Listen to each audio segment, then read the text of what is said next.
Dealing with death is a part of my job.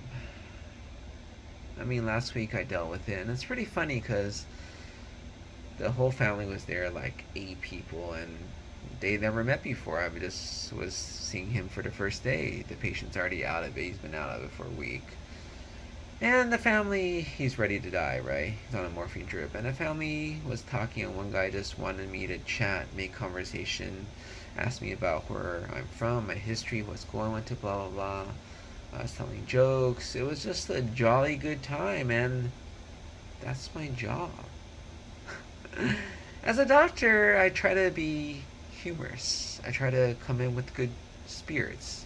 I think that's very motivating for most of my patients, or all of them, shall we say. It's just more beneficial, productive for me. But I also know how to change my behavior, and sometimes I'm just the entertainer. I mean, some doctors are good, they're fun people you want to meet with at a party, and some doctors are boring, they just talk shop, right? But this family just wanted to chat, and I mean, they've been here for a while. This guy's already been in hospital for over a week. He hasn't really woken up for that period of time, and so they're sort of bored, just waiting for it to pass, and they just wanted something to pass the time in. I mean, they've been talking to each other, and I'm there to entertain them, and that's fine. I know how to talk. I know how to entertain people. I know how to make jokes, make people laugh, try to get the audience engaged.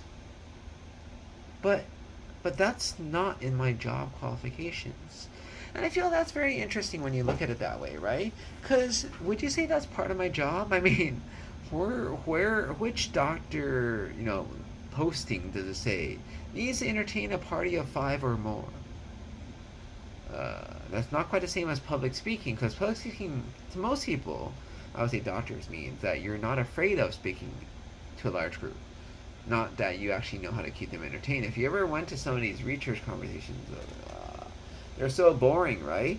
I mean, even to a lot of conferences, you're like, this lecture, this distinguished professor, and you're like, oh, they don't know how to talk. Some people just read off the slides. I mean, many people do. But the thing is, for police officers, would everyone ever venture that their job is to deliver bad news? Because if you think about it, if somebody died, who's come knocking at your door? The chaplain or priest? They actually don't do those kind of house calls. As in for random people, if someone in their congregation, sure, but they're probably not the first one either. It's the police often. And I was reading about a case in the UK where this police officer was in trouble because he was supposed to deliver the bad news to a couple, and they found out he actually went to McDonald's instead. His tracker on his car did not show him anywhere near the house.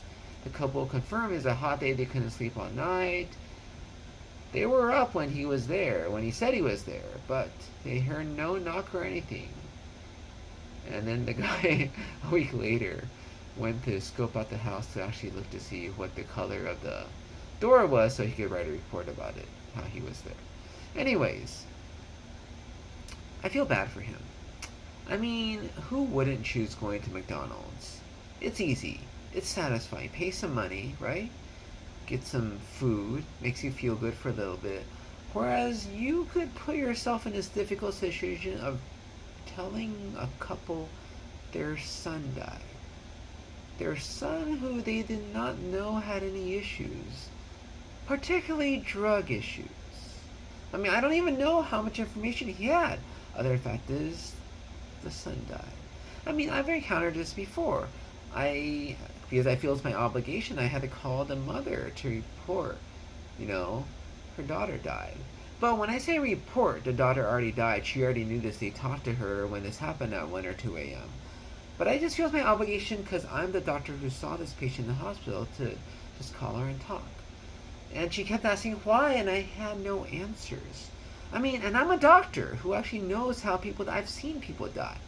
Like, police officers may see people die. This guy's new, so he may not have. But I'm sure I'm much more experienced than this fresh, new police officer at seeing people die. And I could actually tell you reasons when it's not so apparent. This is not a gunshot. This is not a crime scene in that sense. You're on the street, guy bleeding to death. What happened? Okay, right? This is a student found dead in his dorm room. This is more akin to what I conjecture, what I do talking to these families about why, possible reasons. I mean, this is hard stuff. This is hard for me, and I have a medical background of how people die. This is a police officer. They don't really get some medical training. They may get some, but nothing compared to a medical doctor. The second thing is this guy is new. Probably doesn't have this experience dealing with family. I mean, I don't know how much they teach in police academy, but I'm sure they teach as much in medical school, which is basically none, or minimal, or basically it's just useless. You gotta learn on the job, hopefully. And here's the deal. It's not fun, but I think you gotta do it. Now, when I say I say I think because I can't say you have to, because I know many of my colleagues do not. But, right there I saw, nurse will inform family that their loved one died. You're like, okay, sure. Don't want to do that? I guess you don't have to. But here's the deal. I deal with death. Police officers deal with death. It's not something we sign up to do, right? Police officers sign up to protect, to serve. Doctors sign up to heal. We don't sign up to deal with death. We're not funeral directors. We don't work in a morgue.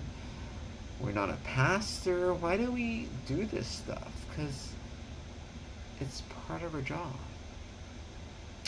There's part of their jobs you don't like dealing with difficult patients, people yelling at you, biting your head off, for things you had no role in because you just did not know this person existed until today. I was not even in the state until today or yesterday. I mean, it's just like ridiculous, and they're upset at you for all these things that happened that you really have no impact on.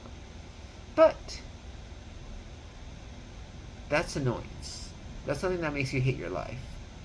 This is something that doesn't make I would say it doesn't make me hate my life, but it's something that you dread, which is honestly different, right? And the thing is, you take it as a learning opportunity. You're not going to be good at this the first time, the second time, the third time, even the fifth time. You're probably not going to be good at this. But if you keep doing it, you could possibly learn from the past and get better. And why is it that we have to do this? Because this is the whole scope of our job. We deal with life, and thus we have to deal with death. They don't come one without the other. Life implies death at some point in time. And I feel bad for this police officer. I feel it's not good he lied. It's not professional, but I understand why. But I don't know that this makes him unfit to serve. I think he just needs to actually go work with another police officer making these calls. Work with a chaplain, a priest. But the thing is, dealing with death is part of life. And I remember reading this article about the happiest nation on earth, and you heard of Bhutan. It's really expensive to get a visa because your tour package has to be at least $200-300 a night. They don't want these poor backpackers, and they said their gross happiness product is more important than the gross domestic or national product, which is just money. And I remember reading why they're so happy, and they say because they think about death all the time. Think about death a few times a day. Doesn't thinking about death give you insight into life? Meaning, purpose to still live? Thinking about death is maybe not a bad thing. Dealing with death is something essential. We can't just hide, go away from it. I know it makes us feel. I know it's not a comfortable feeling. But it's a part of life and gives us a more full life. And I encourage everybody out there, you may not be a police officer or a doctor, but dealing with death, visiting that neighbor who's wife has passed away, sitting with them, that's something you may dread. That's something that may make you feel comfortable. But if you do it now and you keep doing it more, you're going to be a more well-rounded, complete person. And the better for it. You'll be happier in the long run. Trust me. I know.